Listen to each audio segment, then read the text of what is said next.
कर्मयोग एक अत्यंत गहन, जीवनदायी और मार्गदर्शक सिद्धांत है, जिसका सार यह है कि मनुष्य अपने प्रत्येक कर्तव्य को पूरी निष्ठा, समर्पण, ईमानदारी और शुद्ध भावना के साथ करे, किंतु उसके फल के प्रति आसक्त न हो, क्योंकि फल अनेक परिस्थितियों, समय, भाग्य, अन्य व्यक्तियों के कर्म और प्रकृति की व्यवस्था पर निर्भर करता है। और यही विचार हमें भगवद गीता में अत्यंत स्पष्ट रूप से देखने को मिलता है, जहां लॉर्ड कृष्णा ने अर्जुना को जीवन का यह महान ज्ञान प्रदान करते हुए कहा कि मनुष्य को केवल कर्म करने का अधिकार है, फल पर नहीं। और इस एक वाक्य में कर्मयोग का संपूर्ण दर्शन समाहित है,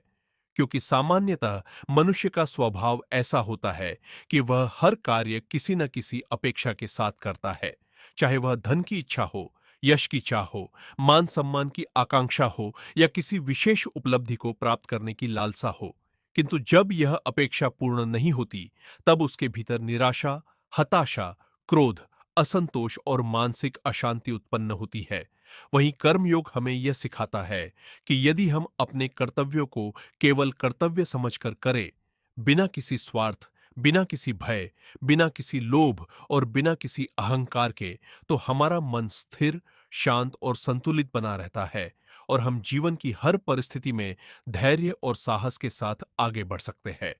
कर्मयोग केवल एक आध्यात्मिक विचार नहीं है, बल्कि यह जीवन जीने की एक व्यावहारिक और प्रभावी पद्धति है, जिसे अपनाकर कोई भी व्यक्ति अपने जीवन को सरल, सुखद और सफल बना सकता है।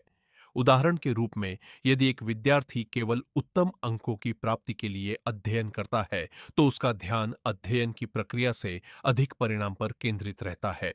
जिससे वह निरंतर चिंता और दबाव में रहता है। किंतु यदि वही विद्यार्थी कर्मयोग के सिद्धांत को अपनाकर अध्ययन को अपना कर्तव्य माने और पूरी लगन से अध्ययन करे, बिना परिणाम की चिंता किए, तो उसका मन अधिक एकाग्र और शांत रहेगा, जिससे उसका ज्ञान भी बढ़ेगा और उसकी प्रगति भी होगी।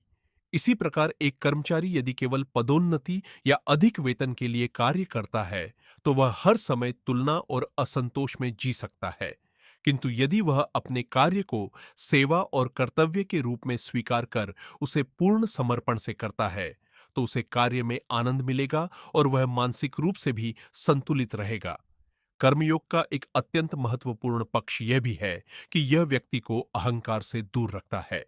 क्योंकि जब मनुष्य किसी कार्य के फल को अपना मानता है, तो उसके भीतर गर्व और अहंकार उत्पन्न होता है। किंतु कर्मयोग यह सिखाता है कि हम केवल एक साधन है और फल अनेक कारणों का परिणाम है। इस प्रकार व्यक्ति विनम्र बनता है और दूसरों के प्रति सम्मान की भावना विकसित करता है। इसके अतिरिक्त कर्मयोग हमें वर्तमान क्षण में जीना सिखाता है, क्योंकि जब हम फल की चिंता करते हैं, तब हमारा मन भविष्य में भटकता रहता है और वर्तमान के कार्य पर ध्यान केंद्रित नहीं कर पाता। किंतु जब हम केवल कर्म पर ध्यान देते हैं, तो हमारा मन वर्तमान में स्थिर रहता है और हम अपने कार्य को अधिक दक्षता और कुशलता के साथ कर पाते हैं। कर्मयोग आत्म अनुशासन और आंतरिक शक्ति का भी विकास करता है, क्योंकि बिना फल की इच्छा के कार्य करना सरल नहीं होता।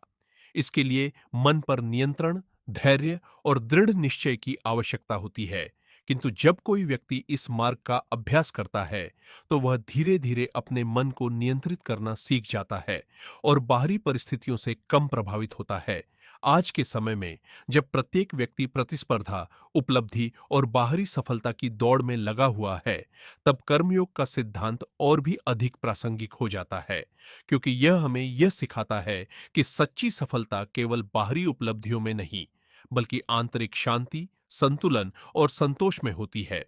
कर्मयोग अपनाने वाला व्यक्ति न तो असफलता से टूटता है और न ही सफलता से अहंकारी बनता है, बल्कि वह हर स्थिति में समान भाव रखता है। यही कारण है कि कर्मयोग को जीवन जीने की सर्वोत्तम कला कहा गया है।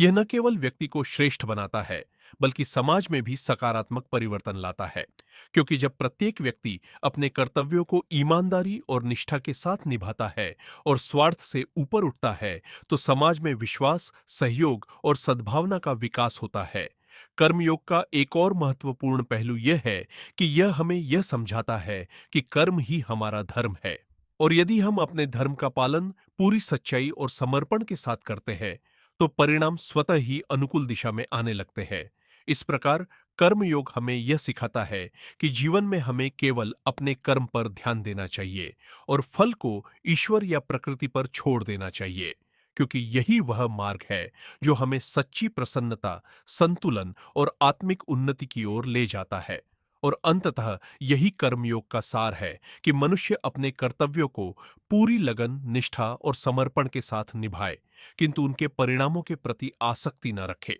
क्योंकि यही भाव उसे जीवन के हर क्षेत्र में सफलता, शांति और संतोष प्रदान करता है और इसी में उसके जीवन की वास्तविक पूर्णता निहित होती है।